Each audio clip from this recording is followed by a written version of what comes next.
Now, the Springboks play chess as well as anyone, don't they? They use all sorts of different pieces. I can't name the chess pieces. I'm no good at chess. They got kings and rooks and whatever else is on the bloody board. But, yes, this week we saw them up against the Georgians. Pretty good, Again, more changes in the squad, but goodness me, as far as the Springboks are concerned, those playmaking options, Jipper, are insane. We saw it again on the weekend. Just so many options. Yeah, I feel like every position's got so many options. But yeah, they've got a depth and confidence throughout their squad like no other at the moment. Like it doesn't matter who they seem to throw out, they can still deliver. I've tried to look at the game. I feel like. We're turning into a bit of a cheerleading squad for the Springboks. So I've tried to look for something new, something fresh to sort of look at them. And it's not a fault, but if you look at all the other international sides, their dominant tackle stats are much higher defensively than anyone else. They had 15% dominant tackles, which is really, really high. Like if you look at the British and Irish Lions, Wallabies and the All Blacks and the French on the weekend, you're looking at under 3%. So 15%, it's 5 times as much the amount of dominant tackles. And they're not always 15%, but over these 3 tests, they've been between 10 and 15% of those dominant tackles. So it's, it's the basis of their game. The platform these game drivers are getting to play off is just immaculate. Like, if they don't get a turnover, the opposition's going back and they're not going to be able to kick on their terms. Like, Georgia had 14% lightning quick ball. like that is brutal, man. You cannot win any game of rugby. You can't even win club rugby at that. Their defensive effort was more impressive on the weekend for me, and just to change the scope. To answer your question, turnover ball, fatigue in the opposition just sets these game drivers up on attack. They're a street ahead already in terms of what the defensive pressure that the Springboks put on teams. I mean, it is hard to find a fault in them at the moment. It really is. I'm going to put a handbrake. Yes, pull it. Just a handbrake. Yes. Pull it hard. Just a little handbrake. Oh. Now, and this is look, we are the biggest cheerleaders in New Zealand for the South Africans, but you have to take We base it on fact, though. Yeah, we do, you're right, but to take into consideration, I think, the quality of teams they have been playing. Yes. We've got to ask that question, and that it's not, and we probably do question the French, but I'd probably say this French team would probably beat an Italian side and a Georgian team. Yeah. I think the level of competitiveness that they are playing, you are going to get stats like that. Now, are they going to be underdone going into the Rugby Championship with playing the teams of Georgia and the Italians of that kind of calibre? Now, I'm not too sure. I think the stats do show, and the way that they have played probably the last 12 months, it's probably not going to be a problem, but you might think here and there, we do look at probably... But they've smashed them. I know, but that's the only handbrake I do bring in is in terms of maybe the competitiveness of the teams that they are playing. They aren't your top tier 1 nations. No, they're not. But that's the only way that I could probably think around, it is a bit of a handbrake, the quality they have been playing. But look, we're going to find out pretty shortly and pretty soon if that's going to be a little bit underdone coming to the Rugby Championship. But correct me if I'm wrong, they do play the Australians twice. Yeah, they play the Australians first in up South Africa. So twice. in South Africa, and the Aussies are coming off a British and Irish Lions series. So these next 3 weeks, while everyone else is resting, they're in the middle of it. And what's more, they're probably building through the Lions series too there, because they didn't have a build up to the Lions series. So the Lions series, they're treating that almost like a build up to the Rugby Championship. Well, I think that's how the schedule's forward, right? Yeah. In terms of that the Wallabies don't get that lead up to be able to play the British Irish Lions. Now, are they going to be underdone and not winning a test series? We'll find out probably after the Melbourne test match. But the level of competition they would have played, those 3 test matches going into South Africa. Now, Barrett is going to be in South Africa, but the level of team that they are playing, probably take away the All Blacks. They're probably the British and Irish Lions. Those 2 teams at the moment in World Rugby, for right now, for the start of for the June series, are the pinnacle. Yeah. So I think to go over there, it's a very good dress rehearsal for them, and we'll soon find out if that dress rehearsal has been good enough for the Georgians and Italians. I'm not too sure.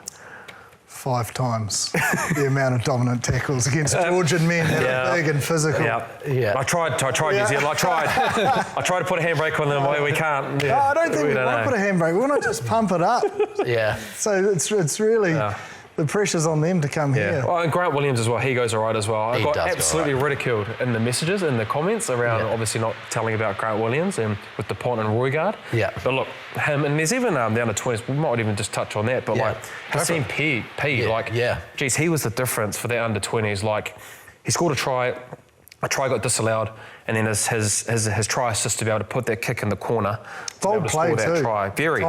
Very. Yeah. But look, for one guy that I watched in the comments around, he's the guy that's coming up through the ranks. Yeah. It seems like the halfback stocks in South Africa are very, very good at the moment. They're insane, the halfback stocks. When you think about they brought in a new guy as well as having Faf and Williams floating around, and Vandenberg.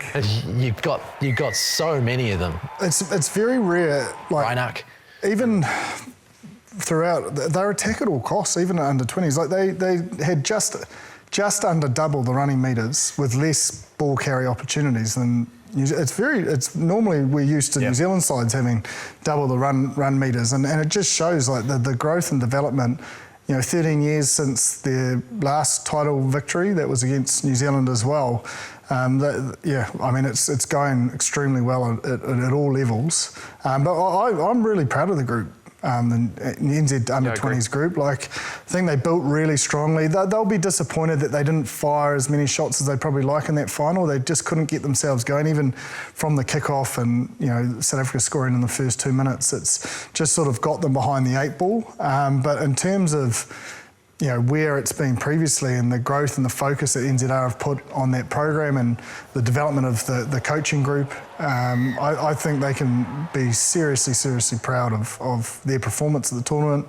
No doubt they will be gutted, but they were in the fight for the most part of the comp, but I just don't think they allowed themselves the ability to fire the shots they would have liked in the big dance. Yeah, and I think just to probably just finish up on that as well, like just the South African defence as well, Jip. Like there was multiple times that the All Blacks, the under-20s were able to get close to the line, but they just weren't able to score those points to maybe bring it a little bit tighter and put a bit more pressure on the South Africans. But I mean, look, some really good talent coming out. Mosisi Basin, I think, is a really good person. That was really good for the tournament. Obviously, Dylan Pledger, and I think also Jack Wiseman.